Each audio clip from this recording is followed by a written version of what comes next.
سلام يا أحبة. نتيجة مؤامرة الرؤساء وشر عامة الشعب وخيانة الأصدقاء ساقوا المسيح إلى الصلب. إنهم ليس فقط صلبوه بل عذبوه عذابا جسديا ونفسيا. يا لعمق شر الإنسان وقساوة قلبه. للأسف ما زالت أساليب التعذيب تستخدم في مجتمعاتنا بطريقة وحشية بشعة، وهناك من يظن بأن التعذيب هو من اختراع الله. هناك من تعلموا بأن الله يقول لهم اقتلوهم يعذبهم الله بأيديكم. لماذا التعذيب يا أخي؟ ألا يكفي أن تنفذ حكم القتل بمن تظنه كافر أو مجرم؟ سنرى كم عذبوا المسيح بأيديهم الشريرة قبل أن يصلبوه. دعونا نقرأ القليل عن هذا التعذيب الجسدي والنفسي في إنجيل متى إصحاح 27.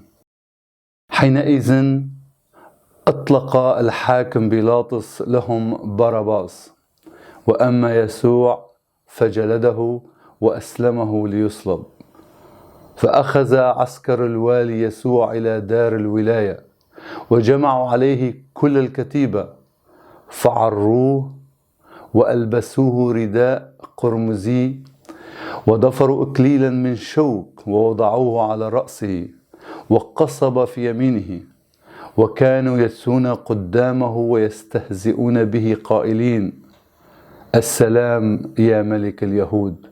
وبصقوا عليه وأخذوا القصبة وضربوه على رأسه، وبعدما استهزأوا به نزعوا عنه الرداء وألبسوه ثيابه ومضوا به للصلب. الشيء الغريب هو أن ننكر آلام والصلب المسيح الذي دام يوما كامل تقريبا أمام أعين المئات والآلاف، والذي سبقه محاكمة مطولة. وليس ذلك وحسب، فإن صلب المسيح مثبت تاريخيا.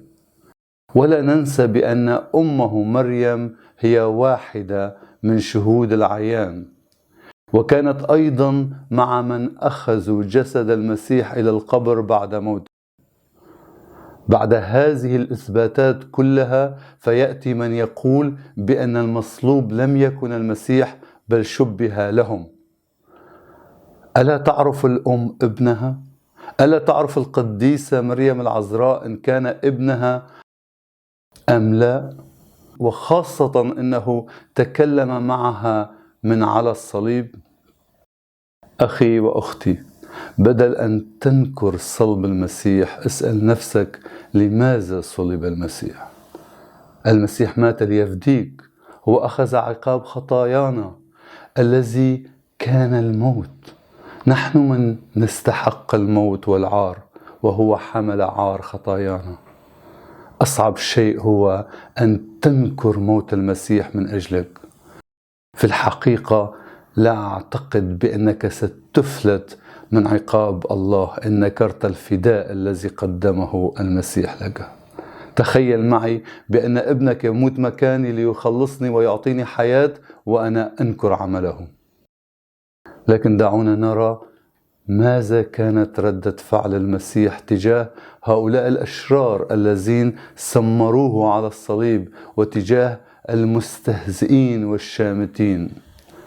نقرأ في لوقا الإصحاح 23 والآية 33: ولما مضوا به إلى الموضع الذي يدعى جمجمة صلبوه هناك مع المذنبين، واحدا عن يمينه والآخر عن يساره.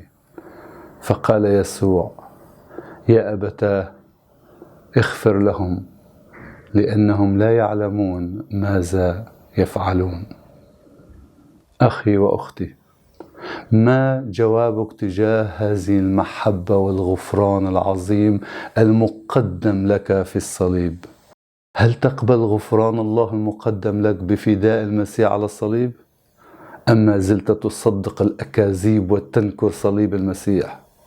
هل تريد أن تختبر عمق محبة الله ورحمته وحكمته وتواضعه وغفرانه وقداسته وعدالته وقدرته. تعال إذن إلى الصليب واقبل الصليب وستفهم هذه كلها. ظن الرؤساء وعلماء الدين بأنهم إذا صلبوا المسيح سيخلصون منه، لكنه قام في اليوم الثالث أحبائي. كل شر الإنسان لا يستطيع أن يقف حاجز أمام خطة الله لخلاصنا. والمرة القادمة سنتكلم عن قيامة المسيح في اليوم الثالث بعد صلبه. وإلى اللقاء.